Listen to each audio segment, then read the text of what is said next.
सिमरन का महत्व। ये बात है बड़े महाराज बाबा सावन सिंह जी के एक सत्संगी ठाकर सिंह जी के बारे में। बड़े महाराज बाबा सावन सिंह जी का एक सत्संगी ठाकर सिंह जो कि भजन सिमरन नहीं करता था।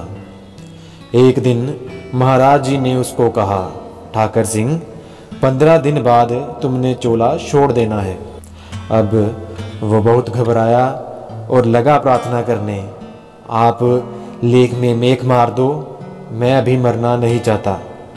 महाराज जी ने कहा, ठाकर सिंह मैं तो भाने का फ़कीर हूँ। जब मेरा जवान 32 साल का बेटा चोला छोड़ रहा था, मैंने तो तब भी बाबा जी से फरियाद नहीं की, तो अब तेरे लिए क्या करूँ, तू भजन कर।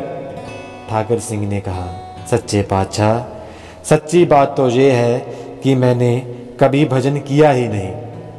महाराज जी ने कहा, चल अब 15 दिन हैं, अब कर ले। बैठने की जांच है कि वो भी भूल गया। उसने कहा, जी बैठने की जांच तो है, मगर महाराज जी ने उसको सामने बिठाया और कहा, ध्यान कहाँ लगाना है ये याद है कि नहीं? ठाकर सिंह ने कहा, जी वो तो भूल गया। महाराज जी ने अपने हाथ का अंगूठा उसके माथे पर लगाकर कहा, जहाँ ध्यान लगाना है। अंगूठा माथे पर लगाते ही वो पीछे की तरफ गिर गया और अंदर चला गया। जब बाहर आया तो महाराज जी ने पूछा, क्यों ठाकर सिंह, ये देश अच्छा है कि वो देश? ठाकर सिंह ने कहा, जी उस देश की क्या बात है, ना मिट्टी ना गंदगी, सोचने से पहले ही चीज़ हाजिर हो जाती है, वहाँ तो सुख ही सुख है। आप तो मुझे जल्दी से वहीं भेज दो, अब मैं यहाँ नहीं रहना चाहता। महाराज जी ने कहा, भेज देंगे 15 दिन के बाद। ठाकर सिंह ने कहा, हजूर मुझे तो ये 15 साल की तरह लग रहे हैं। महाराज जी ने कहा, तुमसे कहा तो था भजन करो, अगर करते तो सब्र संतोष भी आ जाता। ठाकर सिंह बोला, महाराज जी ये भी तो आपकी ही गलती है। महाराज जी ने कहा, क्यों, मैंने तुमको भजन का तरीका नहीं सिखाया? ठाकर सिंह ने कहा, जी वो सिखाया था, लेकिन माथे पे अंगूठा थोड़ी लगाया था। महाराज जी और वहाँ मौजूद संगत खिलखिला के हंस पड़े। सो सत्संगत जी, आप सभी देखिए सिमरन का हमारे जीवन में क्या महत्व है। सो संगत जी, कल करे सो आज कर, आज करे सो अब, पल में प्रलय होएगी फिर करेगा कब।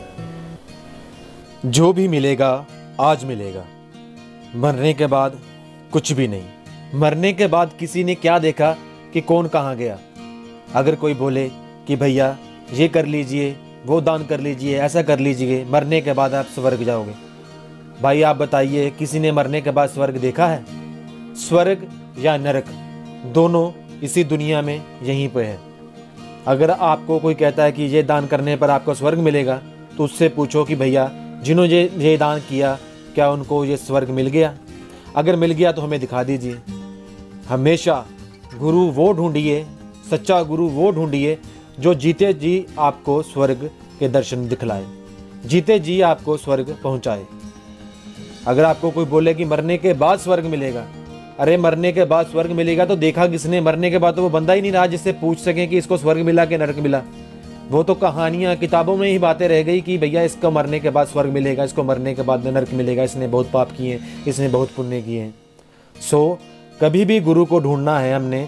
अगर कभी भी कहीं पर भी गुरु के पास जाना है, किसी के पीछे हमने उसका अनुयायी बनना है, तो अगर आप स्वर्ग और नरक के पीछे जा रहे हो तो जीते जी स्वर्ग और नरक को अगर देख पाते हो, तभी आपको स्वर्ग और नरक की अनुभूति होगी। और सच्चा गुरु कौन सा है? जो स्वर्ग और नरक मरने के बाद दिखाता है, जहाँ हमें ज़िंदगी में पहले ही स्वर्ग और नरक दिखा देता है कि ये स्वर्ग और ये नरक जो आपको दुनिया में सभी लोग कहते हैं बस, वो रूबरू आपको दिखाएगा कि ये स्वर्ग और नरक है। हाय फ्रेंड्स, मैं Ashu Verma, welcome to my channel ओकल वर्मा। अगर आपको मेरा ये कंटेंट, ये वीडियोस, ये सभी साखियाँ और कहानियाँ अच्छी लग रही हैं सो प्लीज़ मेरे चैनल को लाइक, सब्सक्राइब और शेयर करना ना भूलें। सो इन फ्यूचर मैं जो भी कंटेंट इस चैनल पर शेयर करूं वो सबसे पहले आपके पास पहुंचे।